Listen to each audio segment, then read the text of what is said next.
আমরা যখন আমাদের পোশাক কিনি আমরা আমাদের ব্র্যান্ড বেছে নিই স্টাইল, দাম, আরাম এবং গুণমানের কথা মাথায় রেখে। কিন্তু যখন আমরা লেবেলের পিছনের গল্প দেখি তখন যারা পোশাক তৈরি করে তাদের গল্প আমাদের সামনে আসে।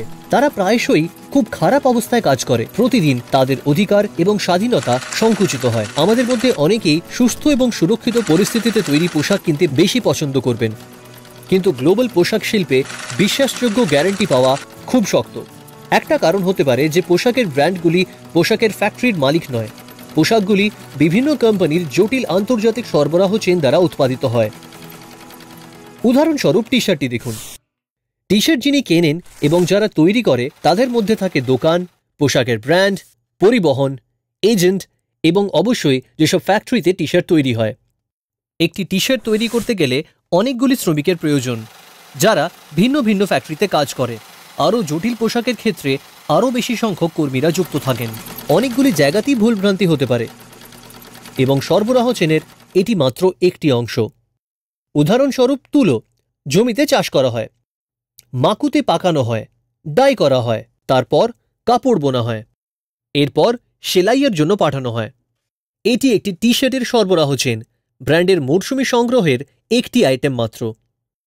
কিন্তু প্রতিটি ব্র্যান্ড শয়ে শয়ে বা হাজার হাজার ডিজাইন প্রতি মরশুমে করে, যা সাধারণত বিভিন্ন ফ্যাক্টরি থেকে আনানো হয়। একই সময়ে প্রতিটি ফ্যাক্টরি ভিন্ন ভিন্ন ব্র্যান্ডের একাধিক পোশাক তৈরি করতে পারে। শেষ পর্যন্ত ফলাফল হল ভিন্ন ভিন্ন সরবরাহ চেনের আন্তর্বুনন সজ্জা। এই জটিল ব্যবস্থায় আপনি কি করে নিশ্চিত করবেন যে পোশাক প্রস্তুতকারক শ্রমিকরা সুস্থ পরিস্থিতিতে কাজ করছে? ফেয়ারওয়ে ফাউন্ডেশন সরবরাহ চেনের সেই সব স্থানের ওপর নজর ফেলে যেখানে পোশাক উৎপাদিত হয়।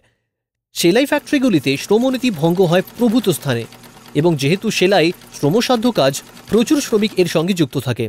ফেয়ারওয়ে ফাউন্ডেশনের কাজের মূলে আছে 8টি শ্রম মানক, যা রাষ্ট্রসংঘের নীতি এবং কর্মীদের মানবাধিকারের ওপর ভিত্তি করে তৈরি। শ্রম সম্পূর্ণ স্বাধীনভাবে বেছে নেওয়া হয়, অর্থাৎ তা জোর করে করানো হয় না, কোনো বঞ্চনা হয় না।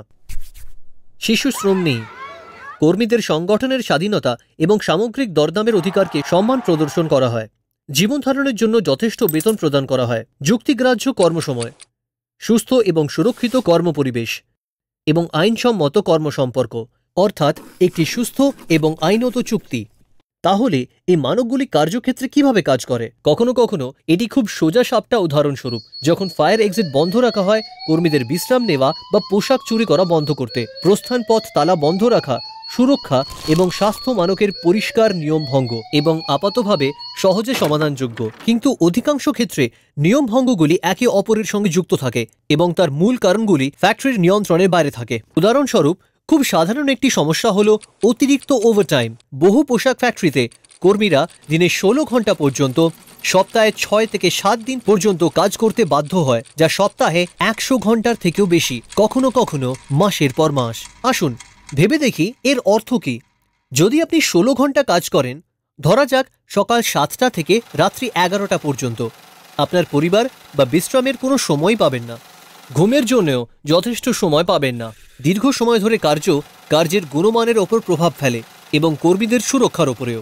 আপাতত সর্বাধিক কর্মক্ষেত্রে দুর্ঘটনা ঘটে ওভারটাইমের সময়, যখন কর্মীরা ক্লান্ত থাকে।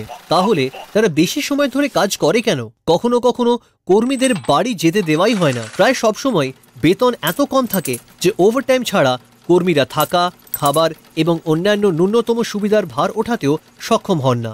তাই অতিরিক্ত ওভারটাইম বিপজ্জনক এবং প্রোডাক্টের গুণমান খারাপ হওয়ার পরেও ফ্যাক্টরিগুলির ওপর খুব বেশি চাপ থাকে পোশাকগুলি দ্রুত ডেলিভার করার জন্য। এছাড়া তারা ব্যবসা হারাবে এবং কর্মীরা কাজ হারাবে করে শেষ মুহূর্তে এবং খুব কম দাম দেয়, ফলে বেতন এবং কর্মঘণ্টার ওপর চাপ বাড়ে। স্টাইল পরিবর্তন হয় এবং সর্বোচ্চ মরশুম মানে ফ্যাক্টরিরা নিশ্চিত হতে পারে না যে কোথা থেকে পরের অর্ডার আসবে, ফলে তারা ক্ষমতার অধিক অর্ডার বুক করে। ওভারটাইমের আরও একটি কারণ। অপ্রত্যাশিত অর্ডারের অর্থ হল কর্মীদের চুক্তি বা নিয়মিত কাজ দেওয়া থেকেও বঞ্চিত করা। অতএব অতিরিক্ত ওভারটাইম বেতন, চুক্তি এবং স্বাস্থ্য ও নিরাপত্তা এবং ব্র্যান্ডের ব্যবসা করার পদ্ধতির সঙ্গে সম্পর্কযুক্ত। কর্মপরিস্থিতি অন্য অনেক কিছুর সঙ্গেই সম্পর্কযুক্ত। যথেষ্ট বেতন প্রদান একটি গুরুত্বপূর্ণ বিষয়, কারণ এটির প্রভাব বিস্তর। উদাহরণস্বরূপ, শিশু শ্রমিক। যদি বাবা মা যথেষ্ট উপার্জন না করেন, তাহলে ভেবে দেখুন সন্তানেরা কোথায় যাবে? নিশ্চয়ই স্কুল নয়। একইভাবে কর্মীরা সংগঠন তৈরি করতে পারবে বা অংশ নিতে পারবে এবং একসঙ্গে দাবি পেশ করতে পারবে তা নিশ্চিত করাও ফ্যাক্টরির অবস্থার উন্নতিতে ভূমিকা পালন করে। খুব ভালো হয় যদি আমরা ফ্যাক্টরিকে সবকিছু ঠিকঠাক করতে বলতে পারি, কিন্তু বাস্তব হলো ফ্যাক্টরিগুলি নিজে থেকে সবকিছু ঠিক করতে পারে না। তাহলে সবকিছু ঠিকঠাক করা কার দায়িত্ব? অবশ্যই ফ্যাক্টরিগুলির গুরুত্বপূর্ণ ভূমিকা আছে, এরাই কর্মীদের কাজ দেয়। কিন্তু ব্র্যান্ডগুলিরও বেশ বড় ভূমিকা আছে। গুণমান ও দামের সঙ্গে তারা সঠিক কর্মপরিবেশের ডাকও দিতেই পারে। তার সঙ্গে ব্র্যান্ডগুলির কর্ম অবস্থার ওপর বেশ গুরুত্বপূর্ণ সুপ্রভাব থাকতে পারে। সঠিক মূল্য প্রদান করে, যথেষ্ট ডেলিভারি সময় দেওয়া এবং ভবিষ্যতের অর্ডারের বিষয়ে কিছু নিরাপত্তা প্রদান করে। অতএব ফেয়ারওয়্যার ফাউন্ডেশন বিভিন্ন স্তরে কাজ করে। আমরা উৎপাদক দেশগুলির ফ্যাক্টরির কর্মব্যবস্থা পরীক্ষা করে দেখি এবং আমরা ইউরোপের ব্র্যান্ডগুলি ফ্যাক্টরিদের সঙ্গে কীরকম ব্যবসা করে তাও দেখি। ফেয়ারওয়্যার ফাউন্ডেশন কর্মী সংগঠন, কর্মী এবং মহিলাদের দল, ব্যবসায়িক সহায়ক, সরকার এবং গ্রাহক সংগঠনগুলির সঙ্গে উৎপাদক দেশে এবং ইউরোপে কাজ করে দীর্ঘস্থায়ী সমাধান খুঁজতে। কর্মীরা সরাসরি ফেয়ারওয়্যার ফাউন্ডেশনকে অভিযোগ জানাতে পারে। ব্র্যান্ড পারফরমেন্স, ফ্যাক্টরির উন্নতি এবং কর্মীদের অভিযোগ সম্পর্কে ফেয়ারওয়্যার ফাউন্ডেশন সর্বসম্মুখে রিপোর্ট করে এবং এখানেই আপনার ভূমিকা। পাবলিক রিপোর্টিংয়ের ফলে গ্রাহকেরা লেবেলগুলির ভিতরের খবর জানতে পারে এবং সেই ভিত্তিতে পোশাক ক্রয়ের বিষয়ে সিদ্ধান্ত নিতে পারেন। আপনি যদি আরও কিছু জানতে চান তাহলে fairware.org-তে আসুন, যেখানে আমরা কোন কোন ব্র্যান্ডের সঙ্গে কাজ করি তা দেখতে পারবেন এবং আপনার দেশে ফেয়ারওয়্যার ফাউন্ডেশন সদস্যদের বিক্রি তালিকা তৈরি করতে পারবেন।